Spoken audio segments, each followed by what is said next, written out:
In this video, we are going to have a look at how to build a CAP service using Postgre SQL as a database.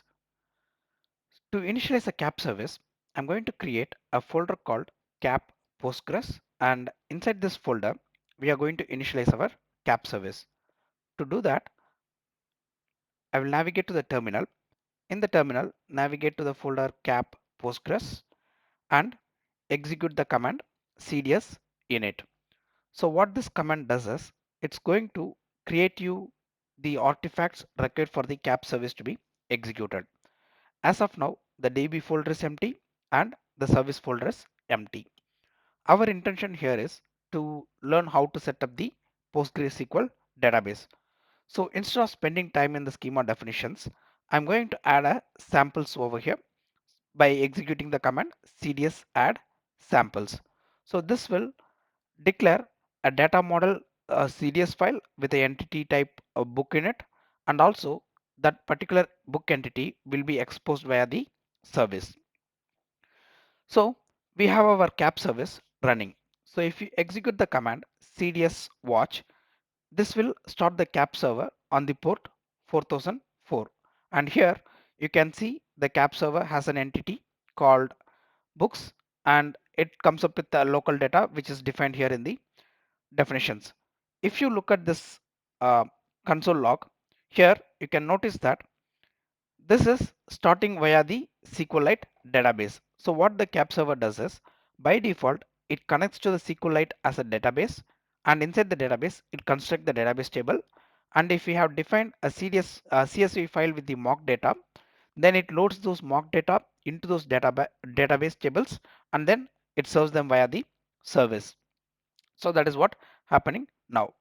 What we will be doing is we will be initializing the PostgreSQL database. So to do that, SAP has created a plugin called capjs slash postgres. So by adding this particular plugin, npm add, it's in the scope capjs slash postgres. So this is the plugin which SAP has created in order to initialize the PostgreSQL development artifacts. So either you can add this command over here, or you can also add it via cds add postgres and execute this command. What this is going to do is, if you go to the package.json file, you can see the node module capjs slash postgresql is added to the dependencies. So to install the dependencies, let's execute the command npm install, and this will install this capjs postgresql dependency to our application.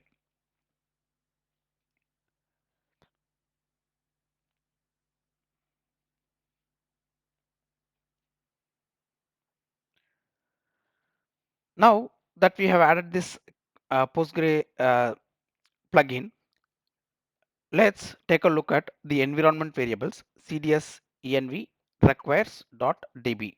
Let's see what is the database that has been used. So when I say cds env requires.db, you can notice here that we are using the SQLite database during the development time. Now let us execute cds env requires.db for production. So what would be the database that is used when we are running in the production environment? So you can see here in the production environment, this particular the objects will be deployed to the PostgreSQL database. Right. Now, during development time, we'll be using the SQLite database, and while deploying, it will be using the PostgreSQL database. Now, what if we wanted to use the PostgreSQL database also during the development time, so that we can be sure that whatever we have developed also works fine in the production environment as well. So to do that, we need to set up the PostgreSQL database into our machine, and we will make use of it. So to do that, we are going to make use of a Docker image for the PostgreSQL database. and we will set them up into our system. So for you to make use of the Docker, you need to have the Docker desktop application installed in your system. Whether you are using Mac or Windows, you need to install the respective version of the Docker desktop into your system in order to proceed further with this step. So once you have installed the Docker desktop, then to have a look at the different images that are available, if you go to a website called hub.docker.com and if you search for PostgreSQL, you will be seeing a different set of images that are available. So you will be finding this PostgreSQL image, which is and here you can see like there are different versions of it, and the one that I'm going to use is the Alpine version. So to set up this Docker image, what I'm going to do is in the application, in the cap server, we are going to create a file called pg.yaml. So this is just going to be an YAML file. You can name it anything you like. Inside this YAML file, we are going to declare different services that the Docker has to initialize. So what are the different containers that the Docker needs to initialize and serve it. So here we can define the list of services that we wanted to be initialized. So it's like a YAML definition. Based on the definition that we specify over here, the Docker is going to get initialized. So here I'm going to initialize a service called as a DB. So this is going to be the name of the service that we wanted to use. And here we are going to specify what is the image that this particular service needs to use. Like I mentioned, we are going to use the Postgres Alpine image. So that is the one that we are going to use. Then we specify the restart property as always, and then we specify the port. We have to expose the port. So now when the image gets downloaded, that image will be running inside your Docker desktop. So whatever is the port in which the service is running, that will be exposed in the Docker desktop. But we also wanted that port to be exposed via our machine as well, so that we can test it from our browser. So the PostgreSQL database, it usually runs in a port called 5432. So we are going to specify that whatever is the port that is running in 5432 inside your Docker desktop also to be exposed via the port 5432 into our system. And then we are going to specify the environment variables that we wanted to use. The environment variable that I wanted to use is I wanted to set up the password for the PostgreSQL database. So to do that, we are going to specify Postgres password, and the password I'm going to specify as Postgres itself. So when you don't specify the username, the default username is going to be the Postgres as well. Right. Now we have defined a service called DB to use the Postgres Alpine image and expose via the port 5432. Then what this will be doing is, if we initialize the Docker now, it will start the image. It will download the image Postgres Alpine. It is going to take some time to download that image, and then it is going to create a container called DB, and inside that container it's going to run your PostgreSQL database via the port 5432. But generally the Postgres database, you cannot access it from your browser via the port like localhost 5432. Now if you're going to specify like localhost and then specify 5432, you're not going to be able to access the PostgreSQL database. So to view the content of the PostgreSQL database, I'm going to make use of another service called as an adminer. So I'm going to define a service called adminer, and here I'm going to specify the image that we need to download for this service is adminer, and then the restart option is going to be always. Every time when the Docker is initialized, we wanted them to be restarted, and then through which port I'm going to expose this. This adminer, it runs on the port 8080, and I'm also going to expose it via the port 8080 into my system. So we have our Docker services file here with two services defined, one for the DB and other for the adminer service. So now we will make use of the Docker compose up command in order to initialize this container. So to do that, I'm going to specify Docker compose, and then I'm going to specify the file location by specifying the flag -f. So I'm going to specify here that the configuration that is required for the Docker to start the list of services is available inside the file pg.yaml, and we are going to execute the docker compose up command. So this will start the Docker container. Um, During my previous execution, the image for the Postgres Alpine and the adminer, it was already loaded into my Docker desktop. So what it does is it only created the containers and it started loading my services.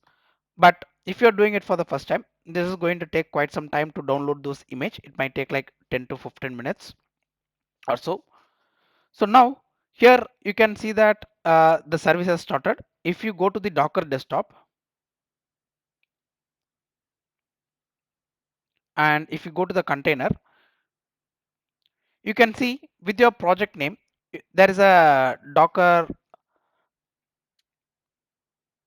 containers that are running, one for the database, which is running this image Postgres Alpine, and it is running on the port 5432.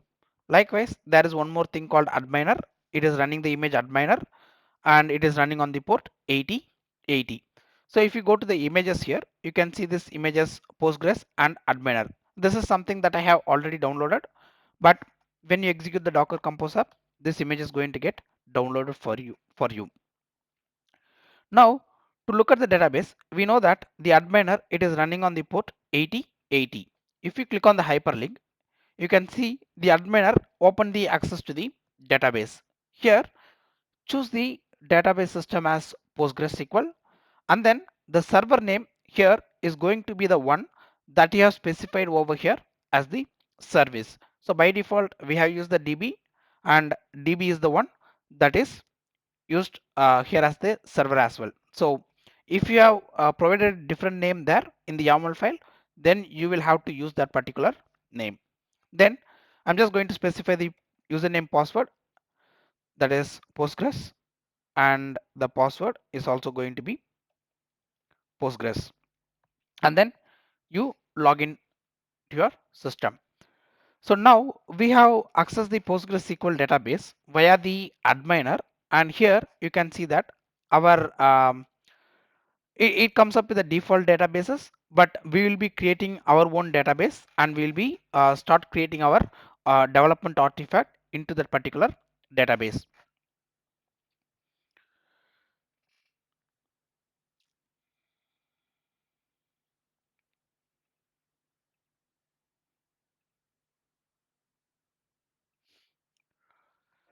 So what I'm going to do next is, now I'm going to configure cds env requires.db. So if I look at the environment variable for the local, it's still pointing to the the SQLite database. So what I'm going to do is I'm going to modify the configurations for the requires DB in order to use the PostgreSQL as the database. So to do that, I will go to cdsrc.json file. We can either do it here in the cdsrc JSON file, or you can do it inside the package.json file. You can specify the settings wherever you like. So I'm going to use this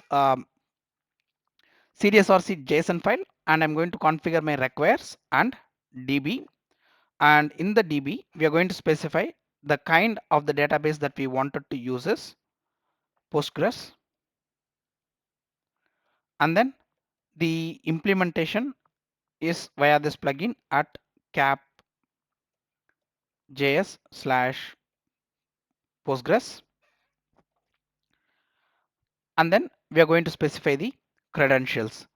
So in the credentials, I'm going to specify the host information. So our local database, it's running on the on the localhost server.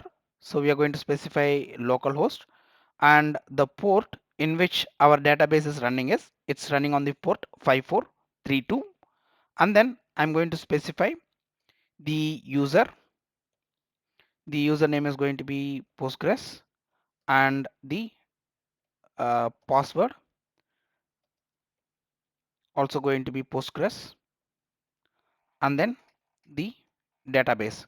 So what is the database that we wanted to use from this particular server? So if you look here, we have like one database Postgres, and there is something like template 0 and template 1.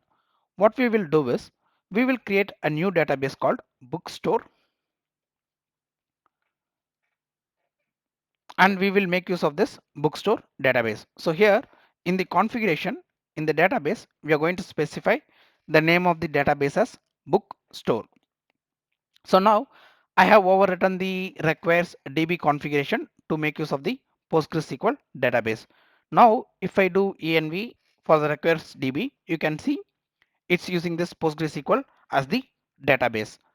Now in the DB folder, we don't have the generated files created yet. So to create the build files, we will be executing the command cds build.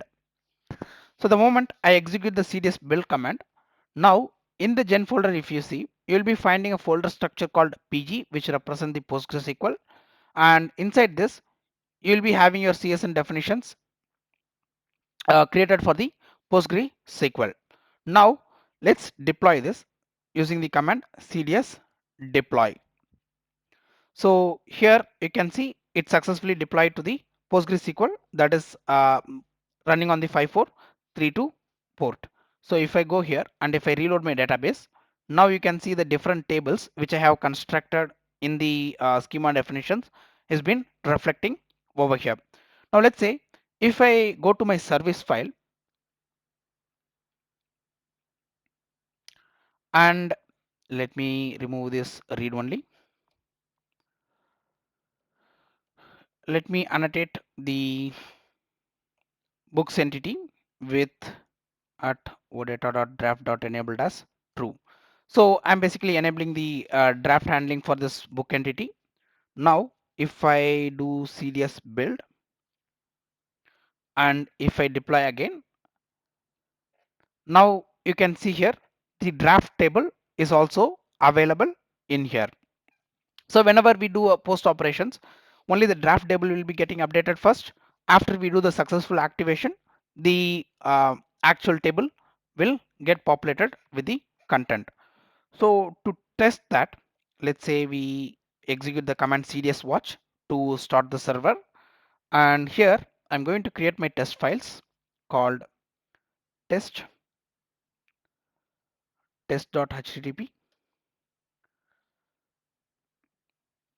This is where my server is running. Let's open this in the browser.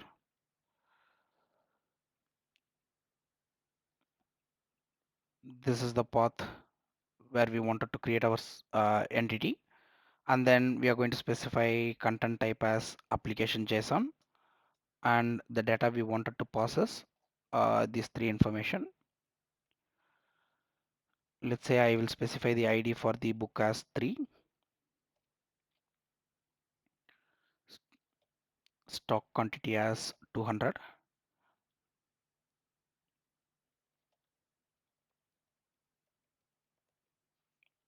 and some book title. Now if I execute this, okay, there is a error here in the JSON. Let me fix it and run it again. So you can see the entity has been updated. If I go back to the database and if I look at the books entity, and if I go to select data, I can see the two data which was initially created at the time of deployment, and I don't see the entity which I have that the book which I have created now. If I go back and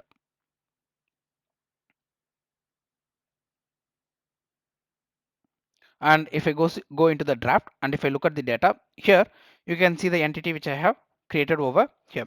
So you can navigate inside your database and you can take a look at what are the data that you have created for your analysis, right? So now that we have set up the Postgre SQL database, you can define the definitions on your own, you can implement your own logic, and you can build your server. So once you're done with all of these things, and if you wanted to deploy this to your BTP account, then what you need to do is, let me stop the server, and here I'm going to run a command called cds add mta. And what this command would do is, if you have this cap.js PostgreSQL plugin already installed into your system, when generating the MTA file, it is also going to add the required definition to build those services as well. So if you say cds add mta, you can see a file called mta.yaml is generated.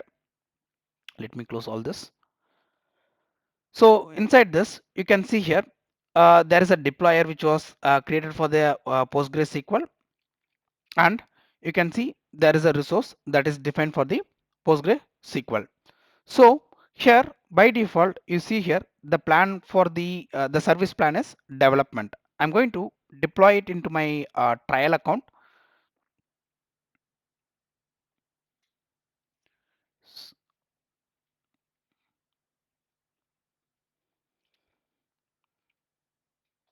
So in my trial account, if you go to the in the service marketplace, you'll be able to see here the PostgreSQL hyperscaler option.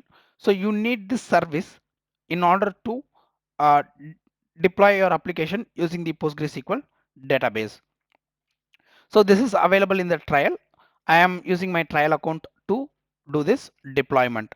So if you go inside this, you can see here the service plan that is available to me is the trial. I cannot use the development one.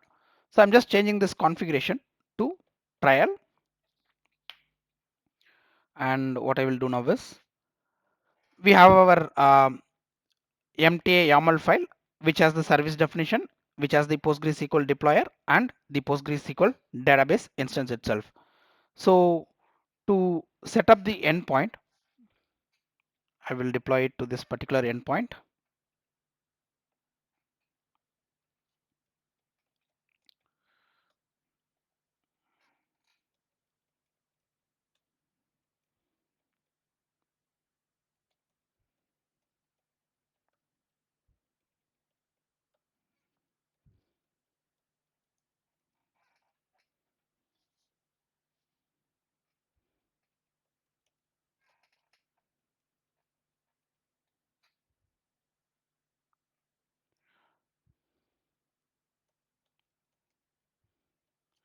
Okay, so I have set up my endpoint here. Then I will run the command mbt build in order to build my MTA files.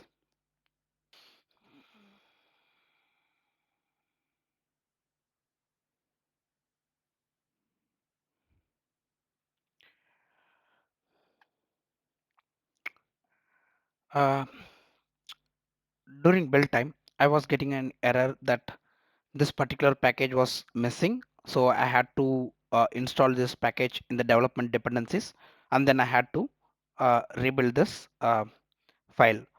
So after rebuilding this, I got this cap Postgres mtar file created in the mta underscore archives.